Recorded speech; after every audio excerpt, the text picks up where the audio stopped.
राधे राधे, जय श्री कृष्ण। हर रोज पूजा पाठ करने पर भी घर में बरकत क्यों नहीं हो रहा है, आइए जानते हैं। हिंदू धर्म में पूजा पाठ का बड़ा महत्व दिया गया है और रोज भगवान की पूजा को अनिवार्य बताया गया है। लोग इसका पालन भी करते हैं, लेकिन कई बार देखा गया है कि कुछ लोग हमेशा इस बात की शिकायत करते हैं कि वो पूजा तो कर रहे हैं, लेकिन उन्हें पूजा का फल नहीं मिल रहा है। दिन रात भगवान के नाम को भजते हैं, लेकिन भगवान उनकी प्रार्थना नहीं सुन रहे हैं। इसके कई कारण हो सकते हैं, लेकिन एक बड़ा कारण पूजा के नियमों में गड़बड़ी होना भी है। लोग जाने अनजाने में भगवान को कुछ ऐसा चढ़ा देते हैं जो उन्हें प्रिय नहीं होता है। ऐसे में हो सकता है कि भगवान नाराज हो जाएं और पूजा का फल न मिले। इसलिए आपको बताने जा रहे हैं कि पूजा पाठ करते समय आपको किन बातों का ख्याल रखना चाहिए। ज़रा ध्यान से सुनिएगा। नंबर 1, किसी भी भगवान के पूजन में उनका आह्वान आमंत्रित करना, ध्यान करना, आसन देना, स्नान करवाना, धूप दीप जलाना, अक्षत, चावल, कुमकुम, चंदन, पुष्प, फूल, प्रसाद आदि अनिवार्य रूप से होना चाहिए। नंबर 2, पूजन में पान का पत्ता भी रखना चाहिए। ध्यान रखें, पान के पत्ते के साथ इलायची, लौंग, गुलकंद आदि भी चढ़ाना चाहिए। पूरा बना हुआ पान चढ़ाएंगे तो श्रेष्ठ रहेगा। नंबर 3, देवी देवताओं को हार, फूल, पत्तियाँ आदि अर्पित करने से पहले एक बार साफ पानी से अवश्य धो लेना चाहिए। नंबर 4, सभी प्रकार की पूजा में चावल विशेष रूप से चढ़ाई जाती हैं। पूजन के लिए ऐसे चावल का उपयोग करना चाहिए जो अखंडित पूरे चावल हों, यानी टूटे फूटे न हों। चढ़ाने से पहले इन्हें हल्दी से पीला करना बहुत शुभ माना गया है। इसके लिए थोड़े से पानी में हल्दी घोल लें और उस घोल में चावल को डुबोकर पीला किया जा सकता है।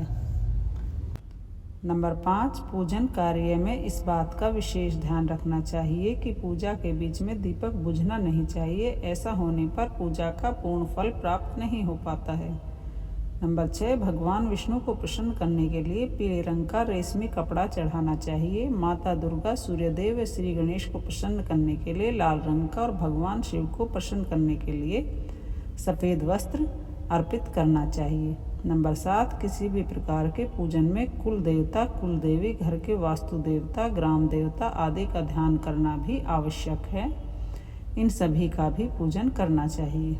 नंबर 8, पूजन में हम जिस आसन पर बैठते हैं उसे पैरों से इधर उधर खिसकाना नहीं चाहिए। आसन को हाथों से ही खिसकाना चाहिए। नंबर 9, यदि आप प्रतिदिन घी का दीपक भी घर में जलाएंगे तो घर के कई वास्तु दोष दूर हो जाएंगे। नंबर 10, सूर्य, गणेश, दुर्गा, शिव और विष्णु वह पंचदेव कहलाते हैं। उनकी पूजा सभी कार्यों में अनिवार्य रूप से की जानी चाहिए। प्रतिदिन भोजन करते समय इन पंचदेव का ध्यान करना चाहिए। इससे लक्ष्मी कृपा और समृद्धि प्राप्त होती है। नंबर 11, तुलसी के पत्तों को ज़्यादा दिनों तक बासी नहीं माना जाता है। इसकी पत्तियों पर हर रोज़ जल छिड़ककर पुनः। नंबर 12, दीपक हमेशा भगवान की प्रतिमा के ठीक सामने लगाना चाहिए। कभी कभी भगवान की प्रतिमा के सामने दीपक न लगाकर इधर उधर लगा दिया जाता है, जबकि यह सही नहीं है। नंबर 13, घी के दीपक के लिए सफ़ेद रुई की बत्ती उपयोग किया जाना चाहिए, जबकि तेल के दीपक के लिए लाल धागे की बत्ती श्रेष्ठ बताई गई है। नंबर 14, पूजन में कभी भी खंडित दीपक नहीं जलाना चाहिए। धार्मिक कार्यों में खंडित सामग्री शुभ नहीं मानी जाती है। नंबर 15, शिव जी को बिल्वपत्र अवश्य चढ़ाएं और किसी भी पूजा में मनोकामना की सफलता के लिए अपनी इच्छा के अनुसार भगवान को दक्षिणा अवश्य चढ़ानी चाहिए, दान करना चाहिए। दक्षिणा अर्पित करते समय अपने दोषों को छोड़ने का संकल्प लेना चाहिए। दोषों को जल्दी से जल्दी छोड़ने पर मनोकामनाएं अवश्य पूर्ण होती हैं। भगवान सूर्य की 7, श्री गणेश जी की 3, श्री विष्णु जी की 4 और भगवान शिव जी की आधी परिक्रमा करनी चाहिए। नंबर 17, घर में या मंदिर में जब भी कोई विशेष पूजा करें तो अपने इष्ट देव के साथ ही स्वास्तिक, कलश, नवग्रह देवता, पंचलोकपाल, षोडश मातृका, सप्तमातृका का पूजन भी अनिवार्य रूप से किया जाना चाहिए। इन सभी की पूरी जानकारी किसी ब्राह्मण पंडित से प्राप्त की जा सकती है। विशेष पूजन पंडित की मदद से ही करवाना चाहिए ताकि विधिवत पूजा हो सके। नंबर 18, घर में पूजन स्थल के ऊपर कोई कबाड़ या भारी चीज़ न रखें। नंबर 19, भगवान शिव को हल्दी नहीं चढ़ाना चाहिए, न ही शंख से जल चढ़ाना चाहिए। नंबर 20, पूजन स्थल पर पवित्रता का ध्यान रखें। चप्पल पहनकर कोई भी मंदिर तक नहीं जाना चाहिए। चमड़े का बेल्ट या पर्स अपने पास रखकर पूजा न करें। पूजन स्थल पर कचरा इत्यादि न जमा हो पाए। नंबर 21, मंदिर में लगे सूखे हार और फूल हटा देने चाहिए। नंबर 22, हमेशा भगवान श्री गणेश की आराधना से पूजा प्रारंभ करें। श्री गणेश जी को तुलसी चढ़ाने से बचें। भगवान गणेश को तुलसी चढ़ाने से दोष लगता है। नंबर 23, शिव शंभू को कभी भी केतकी का फूल नहीं चढ़ाना चाहिए। पौराणिक कथाओं के अनुसार भगवान शिव ने केतकी को श्राप दिया था, इसलिए भगवान शिव को यह फूल नहीं चढ़ाना चाहिए, वरना भक्तों के काम बिगड़ सकते हैं। नंबर 24, भगवान की प्रतिमा को स्नान करवाते वक्त सिर्फ उंगलियों का प्रयोग करें। भगवान को स्नान करवाते समय कभी भी अंगूठे का इस्तेमाल नहीं करना चाहिए। ऐसा करने से भगवान अप्रसन्न होते हैं और घर में विपत्ति आती है। नंबर 25, दीपक को कभी भी जमीन पर रखकर प्रज्वलित ना करें। ऐसा करने से धन की बर्बादी होती है और घर में अशुभता आती है। नंबर 26, पूजा के वक्त अगरबत्ती का प्रयोग न करें। ऐसा इसलिए क्योंकि इसे बांस की लकड़ियों के साथ बनाया जाता है और बांस की लकड़ियों का प्रयोग अंतिम संस्कार में किया जाता है, इसलिए इसे अशुभ माना गया है। नंबर 27, रविवार के दिन तुलसी के पत्ते तोड़ने से बचें। मान्यताओं के अनुसार रविवार के दिन तुलसी के पत्ते तोड़ने से भगवान विष्णु अप्रसन्न होते हैं। नंबर 28, भगवान शालिग्राम को कभी चावल नहीं अर्पित करना चाहिए। वास्तुशास्त्र के अनुसार ऐसा करने से दोष लगता है। नंबर 29, पूजा में गंदे कपड़े पहनकर न बैठें। कभी भी गंदे कपड़े पहनकर पूजा नहीं करनी चाहिए। मान्यताओं के अनुसार ऐसा करने से घर में दरिद्रता आती है। नंबर 30, पूजा के दौरान मन को पवित्र रखें। कभी भी पूजा करते समय मन को दूषित नहीं रखना चाहिए। कहा जाता है कि पूजा के दौरान मन में बुरे ख्याल रखने से पूजा का फल प्राप्त नहीं होता है। नंबर 31, पूजा में इस्तेमाल किए गए फूल अगर सूख जाएं तो उन्हें कभी भी फेंके नहीं। सूखे हुए फूलों को किसी पवित्र नदी में प्रवाहित कर दें। नंबर 32, शास्त्रों के अनुसार घर में पूजा करने का स्थान ईशान कोण होना चाहिए। उत्तर दिशा और पूर्व दिशा के बीच का भाग ईशान कोण कहलाता है। ईशान कोण को शुभ कार्यों के लिए सबसे उत्तम दिशा माना गया है। इस दिशा में पूजा के मंदिर को स्थापित करें। यदि किसी कारणवश ऐसा नहीं कर पाए हैं तो भूलकर भी घर के ईशान कोण में गंदगी जमा न होने दें।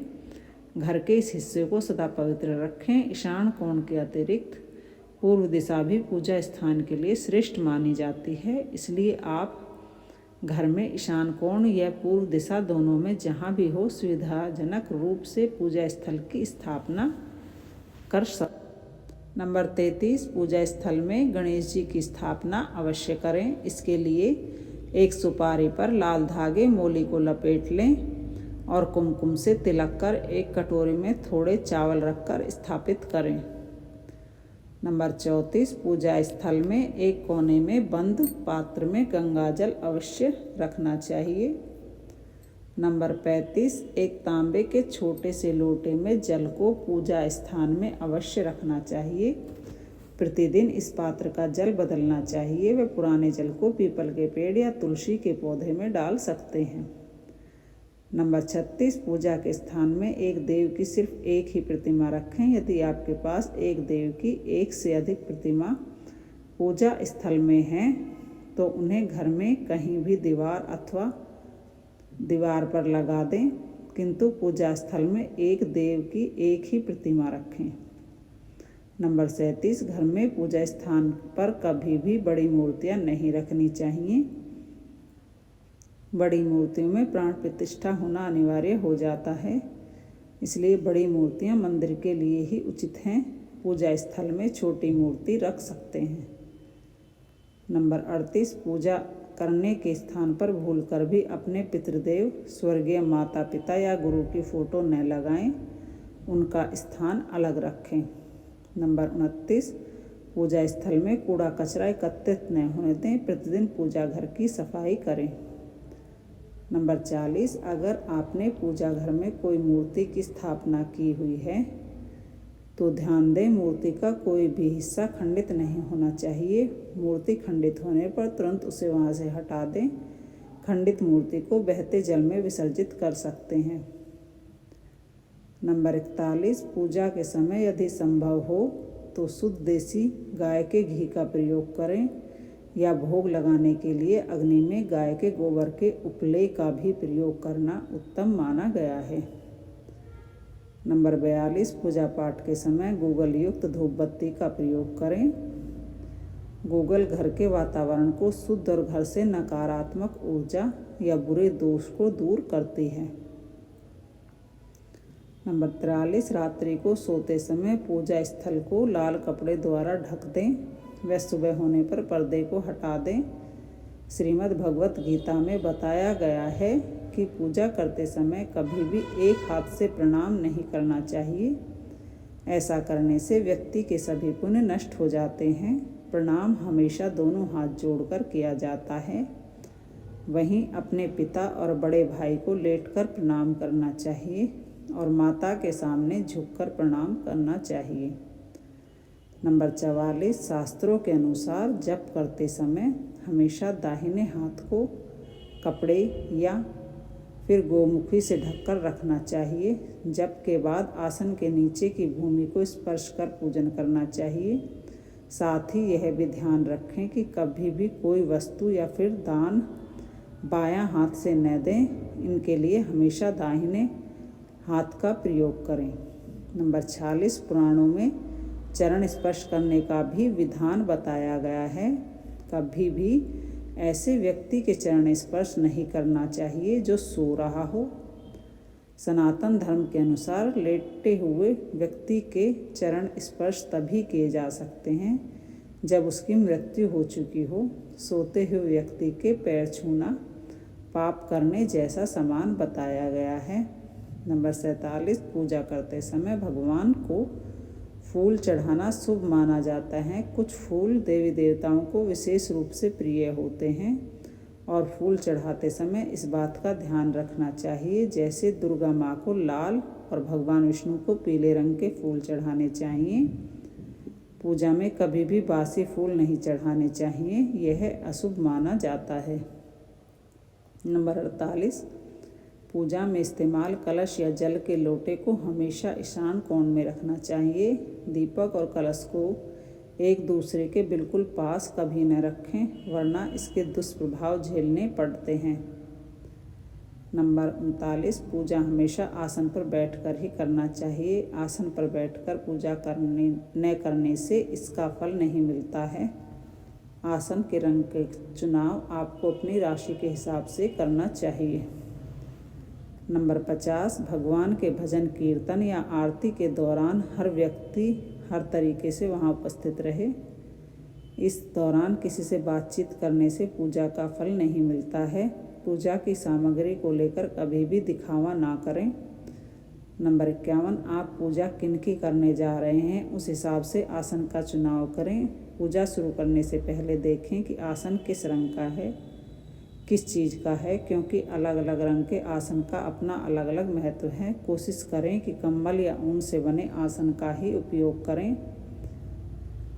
धन की देवी माता लक्ष्मी, माँ दुर्गा और हनुमान जी की पूजा करने जा रहे हैं तो लाल रंग के आसन का प्रयोग करें। अगर मंत्र सिद्धि की पूजा करनी है तो कुशा से बने आसन को श्रेष्ठ माना गया है। नंबर 52, भगवान गणेश को तुलसी, भगवान विष्णु को चावल और सूर्यदेव को बेलपत्र भूलकर भी न चढ़ाएं। बेलपत्र महादेव को काफ़ी प्रिय हैं, इसलिए हमेशा भगवान शंकर को बेलपत्र चढ़ाएं। वहीं गणेश जी को हरी दूर्वा, सूर्य भगवान को कनेर का फूल, माता दुर्गा को लाल फूल और विष्णु जी को तुलसी चढ़ाएं। कई लोगों की आदत होती है कि पूजा के बाद मूर्ति पर चढ़े हुए सिंदूर को अपने माथे पर लगाने का। ऐसा भी न करें। न करें। कभी भी दीपक से दीपक न जलाएं। पूजा